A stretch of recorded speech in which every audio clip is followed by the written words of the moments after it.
Oh yeah, what's going on YouTube? TeeP back here. Today we're doing tips with TeeP on Stronghold Hardpoint. I'm going to walk you through the sort of ideal setups you want to try and hold on this map, how to try and flip the spawns in your favor while rotating to the next hill, and overall just grouping up with your teammates, knowing when to group up, knowing when to play the rotation kills, etc. Starting off on this first hill in this middle square hardpoint, it really depends on which side you're spawning on, obviously, to how you want to play it. It's really good to have someone play this contest corner off the rip. I would say the other side is the better side to start off with, but it is good to have a player right here, sub player, to post up right here, play the contest, and make sure that the other team's not able to get a lot of time. Most of the time you want an AR player right here or top mansion with some trophies to able to put down shots on the other side, whether it's this mid rock, their contest, or Headglitch over there. You definitely want to try and flip around rock side on this hill because this is the favorable side of the map if you're able to get to this side. You can have a player contest from right here. This is the best place to contest from. And basically if you're spawning on this side, you're going to be spawning either back rocks over there or at these back mountains over here. On rotation, you want to try and flip away from this spawn as fast as possible because the next one goes to bottom mansion, as you see right there. So overall, it is a contesty sort of hill, but if you're able to get kills and flip the spawn out, that's the best way to do it. If you are starting off on this side at the mid alley, if you're able to get kills, you want to definitely push up and try and get top mansion control because each hill to hill rotation has a sort of flow to it.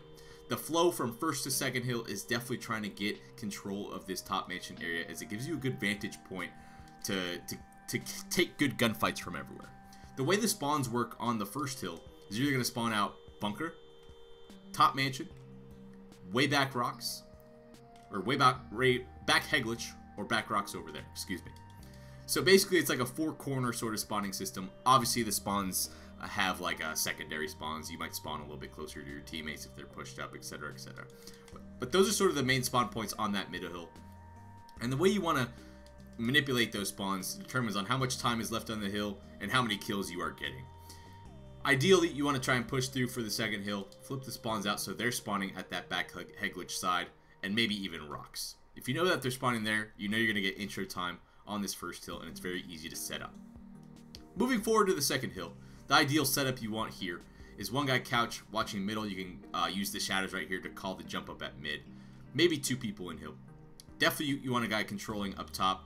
You know, first posting up here, making sure that they can't just easily push and get top table control. You can also watch wall run from here. This is a very good spot to do multiple things. Once you get kills though, and you know that they're spawning out, you definitely want to get aggressive at top mansion so you can put pressure on their middle, on their rocks, so your guys at hill don't have to take as many gunfights. Last guy can really hover around wherever he wants, just sort of rotate, pick up the gaps. You definitely want to watch that wall run though so you're not getting flanked, or maybe be careful and watch your banks back so you don't get flanked from bunker side as well. The flow from second to third hard point, if you're able to hold it, is pretty tough. If you're holding scrap time at this mansion, it's going to be tough to break the next hill. The way I like to compare the third and fourth hills on Stronghold is very similar to Slum's hardpoint on Black Ops 2, if you remember that. It's basically if you got one, you're 90% of the time getting the other. So after the bottom mansion hill, it flips to this hill right here, the Headglitch hill. The way the spawns work on this map is if you have complete control, you're going to keep spawning at the back right here, or if you're more pushed up, you'll spawn in this sort of area where I'm at right now. Once you have control of this hill, it's very easy to lock down a lot of time. You can have an AR person just watch over middle. You can just post up, watch the cross at rocks, or primarily they're going to try and break you from this bunker side because that's this closest spawn in order to break. If you're able to get initial control of this hill, you are most likely going to get the most of the time on it. So that's why I say it's a lot of the time you want to start trying to rotate a little bit early from bottom mansion. If you get a quick 4 dead and you're able to get out to middle into this back area and make them spawn behind you at bunker or top mansion, that is ideal because the second or the third and fourth hills are much more beneficial than the second in terms of spawns. The reason it differs from Slums, for example, though, is after the rocks it goes to bunker, which is the money hill on this map. I'll get to that later. Alright, so the ideal setup is an AR player watching the push, and basically you find out where the other team's trying to push from as a team, scope them out, and take good gunfights. A lot of the time, they're going to try and avoid middle because middle is sort of a death trap. They're going to try and wrap around and get back satellite controlling you from rocks, or they're going to try and break you from bunker. If your AR players are able to call that out, stay alive, you can easily rotate your setup, find where they're pushing from, and team shot them down to try and get 4 dead over and over again. You want to retain these same sort of spawns going into the next hill, which is at this rock yard over here. If you control this back satellite building, you're going to keep the spawns. You're going to spawn at the back. You're going to spawn at the back mountain right here. It's very easy to keep them pushed out at mid-map or at mansion. The ideal setup on this rocks hill is one guy in hill, preferably watching mid-alley or maybe watching front mansion depending on the weapon type. Submachine gun player, this is a really good spot here. One guy definitely patrolling the back satellite, and this guy's got to be careful. Don't focus too much on front mansion here. If it's quiet, you need to make sure they're not flanking around this back mountain or this mid-alley right here so your team can retain the spawns. Same sort of idea you want to have on the Headglitch hill. You want to find out where the team's trying to coordinate a push from, find it, and kill them before it even starts. So if you have a lot of control on this hill, you kill them all at mansion. They're probably going to most likely to be spawning out at that bunker side and trying to hit the Headglitch or all the way around the back. So instead of just turtling up and holding a tight setup in hill, a lot of the time it's better to push out and take gunfights here at this Headglitch or at the back to make sure that they have to take a couple of gunfights before they even are able to contest the hill, if that makes sense. Ideally, after this rocks hill right here, you want to try and push out as far as possible and get bunker control, because bunker is probably the most difficult hill to break in the game, especially when specialists come into play. The crazy thing about bunker is a lot of the time that's when players start to get their specialists, and there's going to be a lot of weapons, and it's all about who's able to get their scythe in there, the purifier in there, heat wave them out, kinetic, etc., etc. So it's very important to get that early rotation to bunker if possible. Sometimes it's tough though. If you have a really good 3rd and 4th hill, you're going to keep getting these rock spawns, and sometimes you're just going to have to be able to set up and break bunker.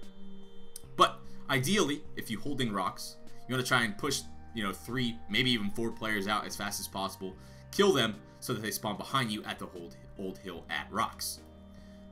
Basically, the way this bunker hill works is a lot of time you're going to want all 4 people flooding in, and it's very easy to determine where the other team's going to be pushing on based on where your teammates die and where they spawn. Basically, if you're holding this mansion side control, your teammates are going to continue spawning in this back square area. So if you see a lot of red dots pushing out from this front side, from the Headglitch side, you're going to be it's very easy to rotate in and notice if they're trying to set up a pinch, if they're trying to flood. Guy can play this Headglitch, call out if there's how many people are there, etc. You want your sub players pushed up a little bit closer, maybe even on the balcony on here, and making sure you're utilizing the rate of fire of your submachine guns and pre-firing. Basically doing whatever possible to make sure you hold. It's very hard to get into this hill and break, so it's highly recommended to have trophies and nades for situations like this. Let's say you have this side control, you're flooding in. It's very nice to be able to pop in Semtexes in this area right here, because they're going to try, when they get in and try and contest, they're going to sit right there. So whether it's throwing frags, Semtexes, very good to just pop nades like that. They have to run into it. Basically, flood kills. Whatever team has initial control is most likely going to hold most of bunker, unless some 6 specialist plays go down from the other team trying to break. Pretty simple hill bunker. You just want to try and get initial control, and if you don't, coordinate a team push with specialists. Specialists, 90% of the time, is going to be the only way you're going to be able to break, unless your sub players are able to slide in, get this balcony control, and maybe kill the guy at the Headglitch and make some crazy plays after that. Pretty straightforward hill. However, one tip I am going to say, I am talking about a lot of ideal situations. If you do lose bunker control, don't face smash into a scythe or a purifier over and over again. Don't feed them streaks. This is one of those hills where you can feed a streak to a person very easily, and that can bite you into the ass going into the rotation to the last hill. After this bunker hill is dwindling down, there's a couple decisions you can make. If you feel like you can push around this left side and get Headglitch control, that is the ideal setup, but most of the time, that's the main spot they're going to be looking at. So a lot of the time, it's better just to get back, and then it sort of resets. It goes back to the middle hill right there, and the same sort of fights I talked about before. You're going to try and get around this rock side, flip the spawn if it's ideal, and get Headglitch control. Have your guy contesting the hill right here, or if you're on the other side, right here. And just, it turns into a scrappy game once again. This entire map revolves around those 3 hills. Headglitch, rocks, bunker. This one's a contest hill. Mansion, you can get a lot of time out of it, but the rotation is more of the time the priority rather than actually netting the scrap time. Basically, put your emphasis on 3rd, 4th, and 5th hills and do what you can on 1st and 2nd because they're a little bit more scrappy and the spawns are more important. hopefully this helped you guys out a little bit. Hopefully you enjoyed it. I tried to explain all the ideal situations on this map clearly. Let me know if you have any comments about how I explained it, or if you think I'm wrong. That's just my idea of how to play this map. Hopefully it helps you guys out. And it's been fun. Quality Tips with TeeP. I'll catch you guys next time. Have a good one.